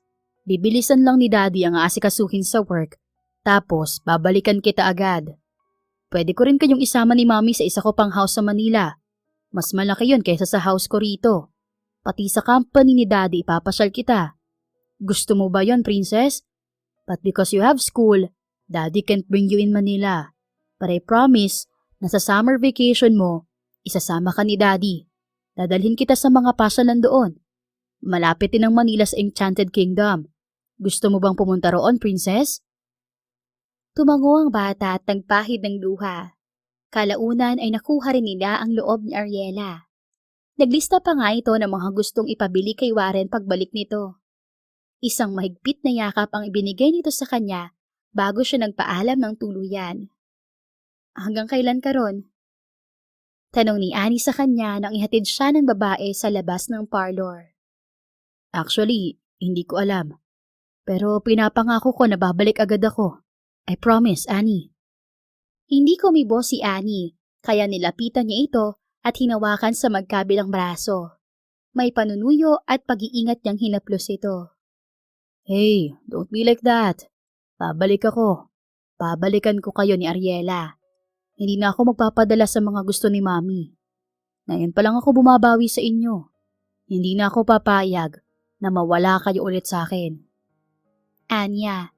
Sinabi na kasi niya kay Annie ang totoong sitwasyon. Pagbalik ko rito, whether you agree or not, liligawan ulit kita, Annie. Papaibigin ulit kita, just like before. But this time, gagawin ko na ang tama. Napangiti si Warren nang makita ang pamumula ng pisngi ni Annie, kaya hindi niya napigilang halikan ito. Masuyo, mabagal, at puno ng pagmamahal na halik. Ipinaramdam niya ang 6 na taong pangungulila niya kay Annie, at ang pagmamahal niya rito sa isang halik na iyon. Lalong namula si Annie nang pakawalan niya ang labi nito. Tumaas lalo ang kumpiyansa ni Warren na magagawa niya ring mapaibig muli si Annie, dahil ramdam na niyang may pag-ibig pa rin ito para sa kanya. Nauunawaan naman niyang nag-aalinlangan pa ito dahil sa mga nangyari noon. I will be back. Babalikan ko kayo ng anak natin, okay? Muling masuyong sabi niya. Dahan-dahan namang tumango ang nakayukong si Annie. Okay, basta bumalik ka, Warren. Mamimiss ka ni Ariela. How about you? Hindi mo ba ako mamimiss? Kasi ako, mamimiss kita. Napangisi ng maloko si Warren. Tumigil ka nga, Warren. Kung ano-ano sinasabi mo. Sige na, alis na. Mag-iingat ka sa biyahe mo. Nauutal na sabi at taboy na sa kanya ni Annie. Mahina na lamang siyang natawa. Of course, sweetheart. Mag-iingat ako para sa inyo ng anak natin. I promise na babalik ako. Walang nagawa si Annie nang yakapin siya ni Warren. Muli niyang hinalikan ang pisngi nito bago tuluyang nagpaalam sa babae. Nang makarating si Warren sa Manila, ang kumpanya agad ang una niyang inasikaso. Lahat ng mga report at proposals na kailangan ng pirma at approval niya ay binusisi niyang maigi. Talagang minamadali niya ang ginagawa. Habang lumilipas kasi ang araw, ay lalo lamang niyang namimiss ang mag-ina niya. I told you, bro. Mahirap harapin ang toyo ng mami mo. Pati ako ay inaaway niya dahil pinagtatakpan daw kita. Ani Trevor, nang bisitahin siya nito sa opisina niya. Just don't mind her. Sagot lang niya habang pumipirma ng mga papeles. Anong gagawin mo? For sure, mamanduhan ka na naman niya ng gagawin mo mamaya sa dinner niyo. Sigurado rin akong alam na niya ang tungkol sa inyo ni Annie. Malakas ang radar nun eh. Napahinto sa pagpirma si Warren at pagod na sumandal sa kanyang upuan. Naalala na naman niya ang dinner sa mansyon nila na mami niya ang nagpahanda. I will follow what is right this time, Trev. Nagsisisi lang ako ng malaki nung nakinig ako sa kanya noon. I won't allow the same mistake to happen again. That's good, bro. Nandito lang ako para suportahan ka. Kinagabihan ay nagtungo agad si Warren sa kanilang mansyon. Inabutan niya ang mami at daddy niyang nag-uusap sa dining hall. Bumati lang siya ng tipid sa mga ito bago nila sinimulan ang hapunan. Sila lang ng dad niya ang unang nag-uusap patungkol sa kumpanya nang biglang sumingit ang mami niya. You know, Cassandra, iho, yung anak ni Mr. and Mrs. Velasquez ng Prime Builders? She said she wants to meet you. Sabi ng mami niya na alam na niya ang patutunguhan. No. Walang gana at walang emosyon niyang sagot. What do you mean no? I'm not interested. Tumaas ang kilay ng mami niya at taas noong tumitig sa kanya. Is that so? Is this because of that girl again? Anong pangalan niya ulit? Annie? Binabana ni Warren ang mga kubyertos at pinunasan ng table napkin ng bibig. I'm done. Thanks for the food, Dad. I have a lot of things to do at the office. I'll go ahead. Tumayo na si Warren at hakabang na sana nang kalampagin ng mom niya ang mesa. No! You're not leaving, Warren! Tigilan mo na ang kayabangan mo sa babaeng yon. Sigaw ng ina niya pero hindi niya pinansin. Noon pa man ay ayaw na nito kay Annie dahil lang sa hindi ito galing sa mayamang pamilya. Kaya noong nalaman nitong hiwalay na sila ay kung sino-sinong anak ng business partners o mga galing sa kilalang pamilya ang ipinapakilala nito sa kanya. Don't be stupid, Warren! Huwag mo nang habol-habulin ng babaeng yon. She's just no one! Marami akong ipapakilala sa'yo na mas babagay sa'yo. Hindi ka na ba marunong makinig sa akin? Marahas na hinarap ni Warren ang ina. Buong buhay ko, nakinig ako sa'yo. And I regretted everything because of that. Hindi na niya napigilang sumigaw.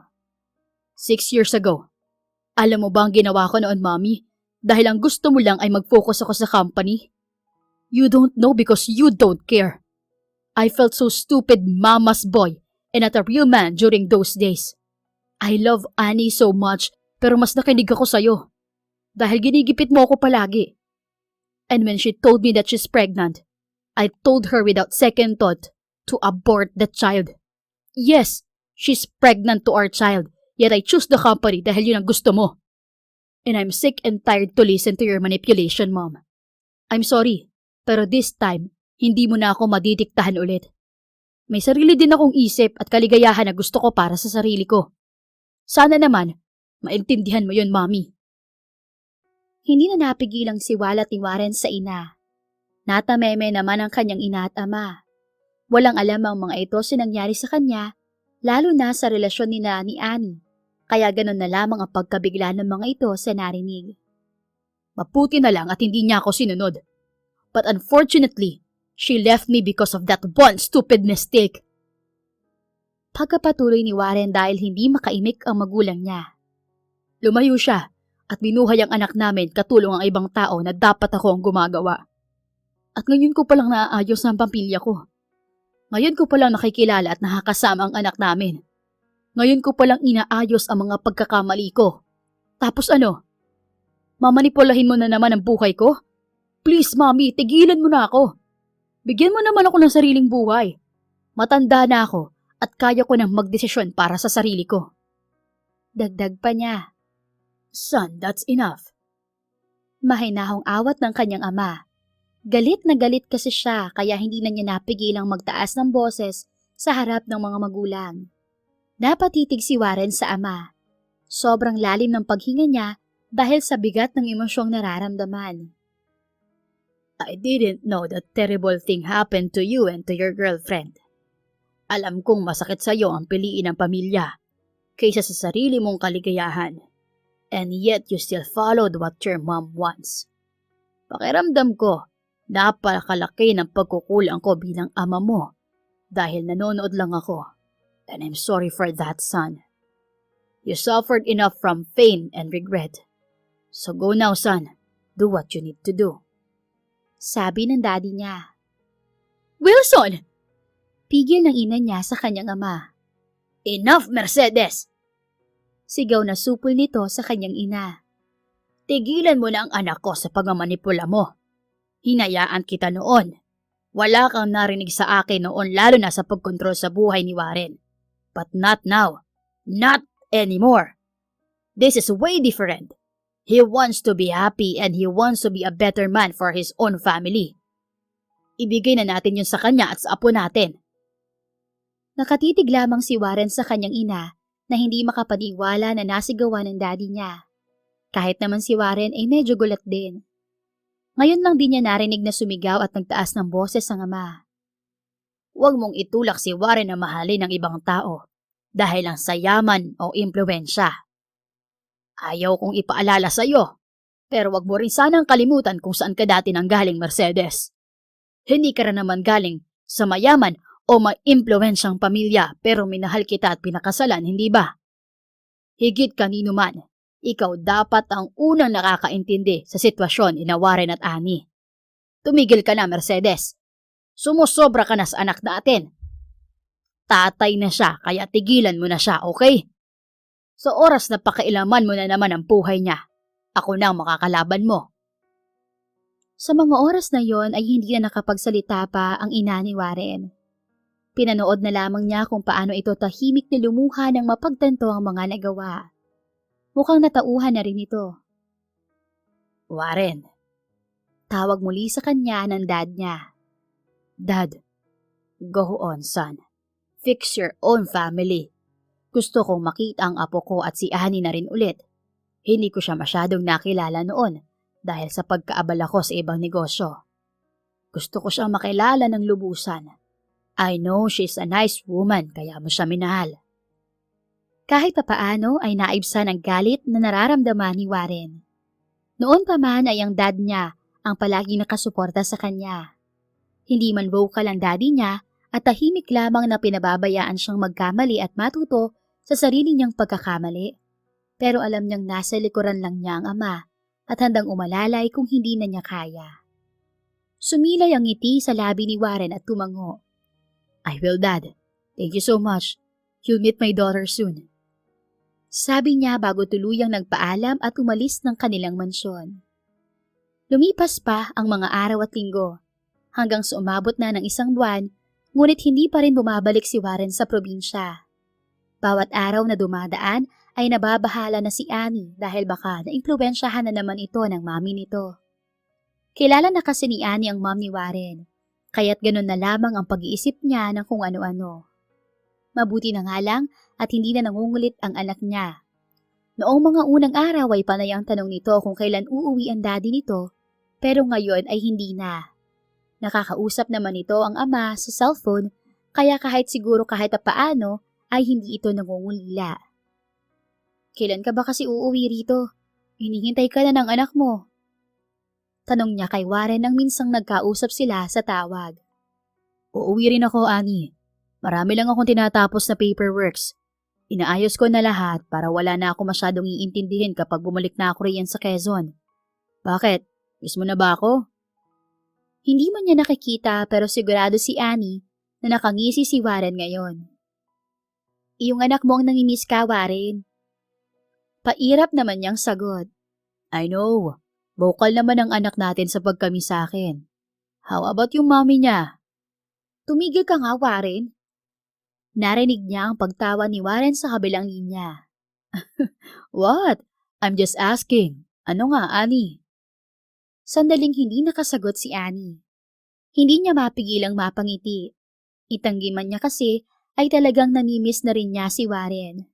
Ganun pa man, hindi naman niya ibinigay ang sagot na gusto nitong marinig. Ayaw niyang lumaki ang ulo ng lalaki. Umuwi ka na rito at malalaman mo. Iyon ang sinabi niya sa lalaki bago tinapos ang tawag. 1 linggo pang lumipas at wala na siyang tanggap na tawag mula kay Warren. Pauwi na siya mula sa trabaho at dala ang pag-iisip tungkol sa binata nang salubungin siya ni Preda. Ani, mera ka tayo, bilis! Nagmamadaling sabi nito sabay hila sa kanya papasok ng parlor. Ha? Anong racket? Saka bakit sarado ang parlor? Sina Ariela, nasaan? Sunod-sunod na tanong niya ngunit pinaupo siya kaagad ni Freda sa harap ng salamin. Sinama ni na moms doon sa racket nga. Wala ka pa kasi. Ako na lang ang naiwan para hintayin kita. Anong racket ba yan at bakit kasama pa ako? Si Jenny, kilala mo. Napapikit muna si Annie nang pahiran siya ng make-up ni Freda. Oh, yung nakapangasawa ng kano, tama ba? Tumpak, girl! Oh, ano namang meron kay Jenny? Anniversary kasi nilang mag-asawa. Tapos, kinuha kami na mag-ayos ng venue Karaka-Raka. At ang hitad, request na ikaw ang kumanta, kaya gora na. Isuot mo na to. Hindi mo naman kailangan ng practice dahil mahusay ka namang kumanta kahit saan. Naguguluhan man at nagtataka ay sumunod na lang si Annie sa mga pinagsasabi ni Freda. Nang makarating sila sa sinasabing racket ni Freda sa isang beach resort, napansin ni Annie na parang walang katao-tao doon. Dito ba, Freda? Parang ang tahimik naman yata. Usisa ni Annie habang inililibot ang paningin. Oo, dito yon. Basta, sumunod ka na lang. Tahimik na lang siyang sumunod kay Freda hanggang makarating sila sa isang saradong restaurant ng resort. Si Freda ang unang pumasok sa loob at sobrang dilim doon. Nang si Annie na ang tumapak sa loob, ay bigla na lamang nagliwanag ang ilaw. Surprise! Happy birthday, Annie! Sabay-sabay na bati ng mga tao sa loob ng restaurant kasabay ng pagputok ng confetti. Hindi kaagad nakapag-react si Annie dahil sa gulat. Nandoon ang anak niya, ang 3 Becky godmothers nito, mga malalapit na kaibigan nila at kasamahan sa trabaho. Nakangiti niyang pinasalamatan ng mga ito, ngunit may konting pagkadismaya siya na nararamdaman dahil wala roon ang taong inaasahan niya. Ako bang hinahanap mo? Tanong mula sa kanyang likuran. Nang humarap siya ay nakita niya si Warren na nakangiti at may hawak na bouquet ng bulaklak. Warren? Happy birthday, Annie! Nakangiting bati nito sa kanya sabay yakap. Nang maramdaman niya ang init ng katawan nito at ang pamilyar na amoy, napapikit na lamang si Annie at yumakap din pabalik kay Warren. Walang mapaglagyan ang saya niya habang idinaraos ang surprise birthday party para sa kanya. Sa dami ng iniisip niya noong mga nakaraang araw, ay nakalimutan na niyang malapit na pala ang kaarawan niya. Habang nagkakasiyahan ang lahat, pasimple siyang niyaya ni Warren na lumabas. Pinaunlakan naman niya ito at naglakad sila sa tabing dagat. Did you enjoy your party? Tanong ni Warren sa kanya. Ipinatong pa nito ang suot nitong jacket sa balikat niya nang mapansing nilalamig siya. Oo, sobra. Hindi ko inaasahan yon. Ikaw bang may pakulo niyon? Yeah, I asked Albert for help. Wala ka naman bang ginawa o sinabi sa kanila? Baka naman tinakot mo sila, ma'am siya. Pabirong tanong ni Annie at tinaasan pa niya ng kilay si Warren. What? Of course not. Wala akong ginawa. Okay, they're a bit nosy, especially Alfredo. Pero wala akong ginawa sa kanila. I swear, Annie. You and Ariela love them, so I love them too. Oo na, masyadong defensive. Pairap na sabi ni Annie. Hey, I'm serious. Oo na nga, pero sabihin mo muna, Gora na moms, para maniwala ko. Hindi na napigilang matawa ni Annie nang makitang nawala ng kulay ang mukha ni Warren. You better be kidding me, Annie. Protesta nito. Pwede bang iba na lang? Hindi pwede. Sige na, sabihin mo na. Tumatawang udyok pa ni Annie. Tahimik lang naman siyang pinanood ni Warren na nakangiti na lang sa kanya. You're so pretty when you laugh. I love it. Namiss ko yan. Matamis na sabi ni Warren. Pairap namang tumalikod si Annie para itago ang kilig na hindi mapigilan. Tumigil ka nga, Warren. Bolero ka pa rin hanggang ngayon. What? No. I'm telling the obvious truth, baby. Hindi na lang nagsalita si Annie at nagpatuloy na lang sa paglalakad sa dalampasigan. By the way, gustong makita ni na Dad si Ariela. Sabi muli ni Warren na umagaw ng atensyon niya. Wala naman siyang problema sa daddy ni Warren. Mabait naman ito sa kanya noon kahit isang beses pa lang silang nagkita noong ipakilala siya ni Warren sa parents nito. Sa mami lang talaga nito siya diskumpiyado. Kailangan pa ba, Warren? Ang mami mo kasi We're okay now. Putol ni Warren sa sinasabi niya. Nakapag-usap na kami at ayos ng lahat. Actually, kaya ako natagalan ay dahil inayos ko muna ang matters na yun sa family ko.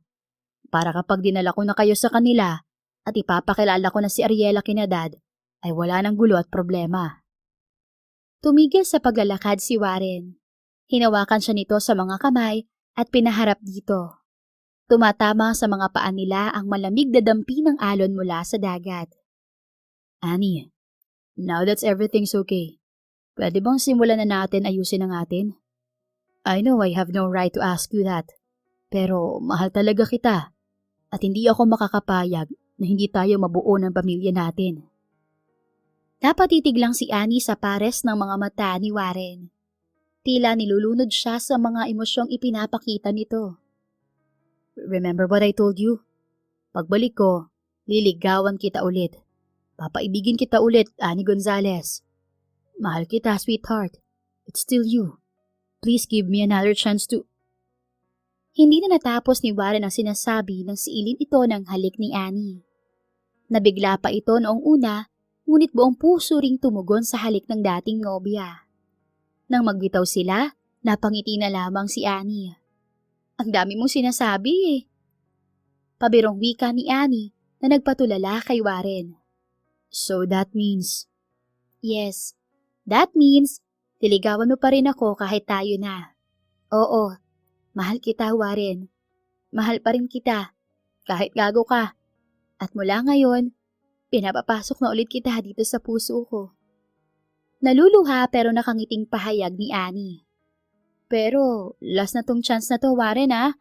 Ibibigay ko to sa'yo dahil nakita ko namang nagbago ka na at pinapahalagahan mo si Ariela kahit na nagkamali ka noon. Ipangako mo lang na hindi mo na uulitin lahat ng ginawa mo noon dahil hindi mo na talaga kami makikita pa ulit. Wala nang third chance kapag nagkamali ka na naman. Banta pa ni Annie sa kabila ng pagluha. Kaagad naman siyang niyakap ng mahigpit ni Warren. Halos mabuhat pa siya nito sa sobrang ligaya habang iniikot siya nito sa ere. I promise, sweetheart, you won't regret giving me this second chance to be with you again. Mahal na mahal kita. Mahal ko kayo ni Ariela, Annie. Thank you. Mahal din kita, Warren. Hindi naman nawala yun eh. Natakpan lang ng hinanakit at galit. Pero ikaw pa rin talaga. Nagpakatotoo na lang si Annie sa tunay na nararamdaman. Talaga namang mahal pa niya rin si Warren. At ilang beses niyang pinag-isipan ang desisyon niyang ito ngayon. Alam niyang higit sa kanilang dalawa, anak nila ang mas magiging masaya para sa kanila. Muling pinagsuluhan ni Annie at Warren ang matamis na halik ng pag-ibig. Umaapaw ang saya at pagmamahal nila sa isa't isa, na maging ang dagat at buwan ay nakikiisa rin sa galak ng kanilang mga puso. Naghiwalay lang ng labi ang dalawa nang marinig nila ang matinis na tili ng kanilang anak. Mommy! Daddy! Tumatakbo ito at nakasunod naman sa likuran nito ang tatlong ninang nitong Becky. Napangiti na lamang si Annie at napatingala kay Warren na nakayaka pa rin sa bewang niya. Paano ba yan, Warren? Hindi na lang kami ni Ariela ang papasok sa buhay mo ngayon. Hindi naman pwedeng iwan namin sina Moms. Mahal din namin sila ni Ariela at pamilya na namin sila. Sabi ni Annie na may matamis na ngiti habang nakatingin sa tatlong tao na naging malaking bahagi ng buhay nila ng anak. Yumuko naman sa kanya si Warren at pinatakan ng halik ang kanyang labi. No problem, sweetheart. Basta, wag mo lang ipasabi sa akin ulit yung... What's that again? Gora na, Moms? Nakangising patanong na wika ni Annie. Pairap namang tumango si Warren. Yeah, that one. No Becky language for me, okay, baby? Nang nagkatinginan ay natawa na lamang sila. Makalipas ang 3 buwan, sinama na sila ni Warren pabalik sa Manila at tulad ng pangako nito ay kasama rin nila ang 3 Becky godmothers ng anak. Sobrang saya ni Annie nang regaluhan ni Warren ng isang brand new beauty parlor sa Manila sina Freda. Mas malaki ang parlor na iyon at mas magaganda ang gamit kumpara sa dati ng mga ito sa probinsya. May bahay na rin sa taas ng parlor kaya hindi na kailangang mangupahan ng apartment ng 3 magkakaibigan. Thank you, Warren! Sobra-sobra na to! Sabay-sabay na pasasalamat ng 3 sa binata. Kulang pa ito sa lahat ng ginawa niyo para sa mag-ina ko, Albert, Alfredo, and Marco. Sabi ni Warren habang hindi makapaniwala ang 3 sa nakakita. Dinala ni Warren ang mga ito sa parlor ng araw na iyon. Kasabay na rin ang grand opening ng parlor. Malaki ang utang na loob ko sa inyo sa pagtulong at pagsuporta nyo sa mag-ina ko noong mga panahong wala ako. Kaya tanggapin nyo ito bilang regalo. Mahaba at sinserong pasasalamat ni Warren sa tatlo na nag-iiyakan na sa labis na galak. Carry naman na, Papa Warren, pero ang tsaka ng Alfredo, hindi nakakababae. Ngumangawa na ani ni Preda, suot ang bulaklaking bestida. Yakap pa nito sa maskuladong mga braso ang mga bagong branch at blower ng buhok. Hindi naman talaga nakakababae ang katawan mo, Freda. Ang tigas-tigas. Pangaasar naman ni Mars kahit umiiyak pa rin sa galak. Thank you talaga dito, Warren. Umiiyak din na pasasalamat ni Betty. Pangako namin na aalagaan at palalaguin namin ang regalo mong ito sa aming tatlo. At dito ka lagi magpapagupit, Pogi, ha? Libre syempre. Kayo ng buong pamilya. Baklang-bakla na sabi naman ni Freda. Napuno ng asaran at tawanan ng surprise grand opening ng parlor para sa tatlong Becky Godmothers. At sa ikalawang pagkakataon ng sumunod na araw, muling humarap si Annie sa mga magulang ni Warren pero sa pagkakataong iyon ay kasama na ang anak nila. Walang paglagyan ng saya ni Annie nang tanggapin ang mag-asawa, hindi lang ang anak, kundi pati siya. I'm so sorry for everything, Iha. Nakalimot ako kung saan ako nanggaling.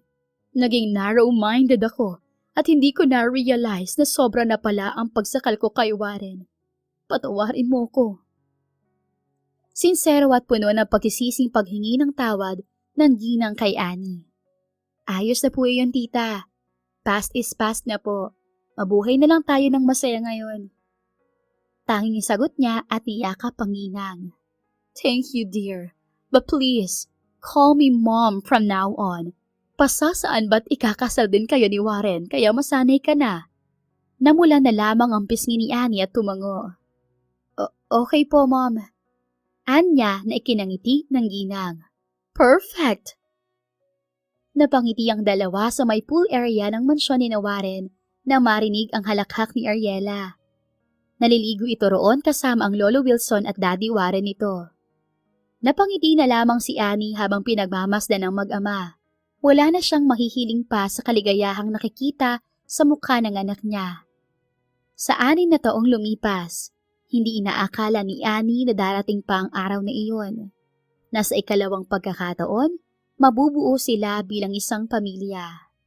Minsan siyang nagpadala sa galit, pero ngayon ay malaya na siya at naibigay na sa anak ang hinahangad dito na makilala at makasama ang ama nito. 2 taon pa ang lumipas at tuluyan ng nag-isang dibdib sina Annie at Warren at biniyayaan sila ng bagong anak na lalaki na dadagdag sa kanilang masayang na buong pamilya. Hindi nagsisisi si Annie na binigyan niya ng ikalawang pagkakataon si Warren dahil araw-araw nitong ipinapakita at ipinapadama sa kanilang mag-iina ang buong pagmamahal nito at kakontentuhan sa piling nila. The End. Kung nagustuhan niyo ang istorya natin ngayon, huwag kalimutang mag-share, mag-like, mag-comment at mag-subscribe. Thank you for watching and listening. See you on our next story. Ingat and God bless.